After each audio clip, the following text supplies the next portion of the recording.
Estamos de volta com o programa Questão de Direito, nosso segundo bloco. Continuamos aqui falando sobre direito administrativo, discutindo aqui, debatendo aqui a atuação do Estado em prol do interesse da coletividade. Eu continuo aqui com o professor Fabiano, continuo aqui com a Kívia, e nós temos ainda muita coisa para discutir nesse segundo bloco. E eu queria abrir o segundo bloco fazendo uma pergunta para a Kívia. Kívia, no primeiro bloco, o professor Fabiano falou, você falou, a gente trabalhou aqui a ideia da necessidade do Estado prestar o serviço público. Esse serviço público, com certeza, ele está regulamentado na lei. Então, nós temos uma lei de prestação de serviço, o professor citou aqui a Constituição Federal e algumas outras legislações. Eu queria te perguntar o seguinte, o sistema jurídico brasileiro, ele atende a essa necessidade do Estado de fazer uma licitação de prestar um serviço público, no seu ponto de vista? Na verdade, a nossa lei, ela não digamos que ela seja perfeita, mas ela sim, ela atende, mas há uma certa falha na fiscalização dos agentes nas comissões que são responsáveis pelas licitações. Dentro desse contexto, professor, a Kívia trouxe aqui a falha na fiscalização. E a gente subentende uma seguinte situação, para que eu fiscalize eu preciso conhecer. Eu poderia dizer que essa falha na fiscalização também ela implica uma falha técnica de quem está conduzindo o processo? A gente tem que entender a licitação como um procedimento administrativo. Portanto, a licitação eu vou ter vários atos e esses atos vão ser praticados por pessoas diferentes, servidores diferentes. Então, eu vou ter um setor de compras responsável pela pesquisa de preço, eu vou ter uma comissão de licitação responsável por conduzir o processo, analisar documentos, julgar propostas, tá? Eu vou ter uma assessoria contábil que vai certificar a existência de recursos, eu vou ter assessoria jurídica que vai analisar a regularidade do processo. Então, são vários agentes públicos envolvidos na licitação, certo? Então, talvez a falta de conhecimento desses agentes prejudique a lisura do processo, a rigidez do processo e haja falhas, que podem ser falhas formais, tá? Ou falhas materiais, que vai gerar uma contratação antieconômica para o Estado. Tá? Dentro desse critério, você disse aí que as pessoas são escolhidas e às vezes falta um pouco de conhecimento técnico, né? Como é que essas pessoas são escolhidas? Para quem está em casa aí nos assistindo entender. Porque, por exemplo, uma licitação no âmbito municipal não é o prefeito que conduz, no âmbito estadual não é o governador e no âmbito federal não é o presidente, né? São pessoas que são nomeadas para que se faça essa análise, essa adequação. Como é que se dá isso? Como é que funciona esse processo?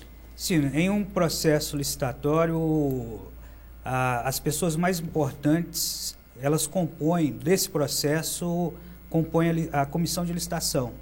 No âmbito municipal, quem tem atribuição para nomear essa comissão é o prefeito. Então, essa comissão deve recair basicamente em servidores públicos, mas servidores públicos que tenham conhecimento, que tenham domínio, que tenham capacitação para participar do processo. Porque se eu coloco lá uma pessoa que não tem qualquer conhecimento sobre licitação, isso vai facilitar a possibilidade de falha, de fraude e de corrupção. Sim, sendo importante esclarecer, Douglas, que essa comissão ela é composta por no mínimo 3 agentes públicos, né? Na verdade, no intuito de um poder fiscalizar o outro, né? E assim agir de forma mais eficiente. Interessante, porque a gente tem a necessidade de conhecer e conhecendo a gente tem que fiscalizar. E quando a gente envolve mais agentes públicos nesse processo, a possibilidade de fraude, ela diminui. É claro que a gente parte do pressuposto de uma falha técnica como sendo aceitável, mas hoje se discute muito no Brasil, professor, o problema da corrupção, que não seria uma falha técnica, né, mas seria, de fato, uma ilicitude. O que vem a ser corrupção nesse contexto de uma licitação? De forma bem sintética, a corrupção é quando alguém oferece uma vantagem ou promete uma vantagem em troca do benefício, de algum benefício, e um benefício ilícito. Então, dentro do contexto da licitação, as empresas participantes oferecem algumas vantagens aos agentes que conduzem a licitação, aos gestores, em troca de vencer a licitação e de ser contratado. Então, certamente esses favores não necessariamente vão ser em dinheiro, não vão ser a questão da propina, o pagamento de propina. Essas vantagens podem ser de diversos tipos, tá? Mas isso vai retirar a legitimidade do processo licitatório. O processo ele vai ser viciado, tá? E para que isso não possa ocorrer, a necessidade de uma fiscalização preventiva e repressiva eficaz. Quando a gente fala de fiscalização, Kívia, é claro que a fiscalização, a princípio, ela é feita pela própria lei, que diz quais os requisitos têm que ser preenchidos, né, critérios objetivos. Você disse aí, o professor Fabiano complementou aqui, que são no mínimo 3, porque um ajuda a fiscalizar o outro e até tirar dúvidas, dirimir dúvidas, né, dentro desse contexto ali da licitação. Mas existe uma outra forma de controle, porque, a princípio, a licitação é um procedimento público, né? Qualquer pessoa pode participar, qualquer cidadão pode fiscalizar. Como é que funciona isso? Na verdade, o interessante seria sim que a população participasse mais ativamente das licitações, fiscalizando, monitorando, para que as funções, a gestão ocorra de forma agradável para todos e que não venha a haver fraudes. Dentro disso que foi colocado, professor, pela Kívia agora, existe a necessidade, é bom que o cidadão se envolva nesse procedimento. Contudo, acredito que, do meu ponto de vista, a princípio, a dificuldade é em saber quando e onde essas licitações vão ocorrer. Existe alguma obrigação do poder público em divulgar isso de uma forma clara para que exatamente a população possa conhecer e, conhecendo, possa participar até para fiscalizar? Ou não? Sim, a própria lei ela exige que a licitação seja publicada, às vezes em diário oficial, e às vezes em diário de circulação local, regional, mas o instrumento atual democrático para que haja divulgação desses procedimentos é através da internet.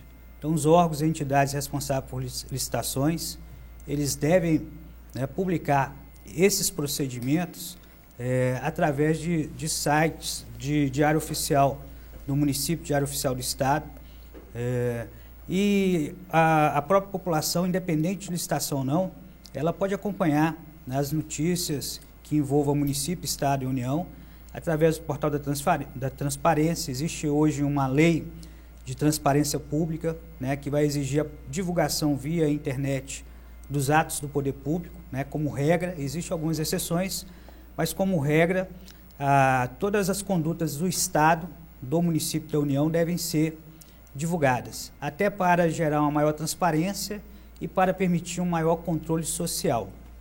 Ou seja, os instrumentos estão aí. Às vezes, por uma falha nossa enquanto cidadãos, a gente não vai também atrás disso, né? A gente tem tanto acesso à informação hoje e às vezes a gente busca a internet, a gente busca uma página para se inteirar de vários assuntos e não da vida pública, né? Que é tão importante, que faz tanta diferença para cada um de nós.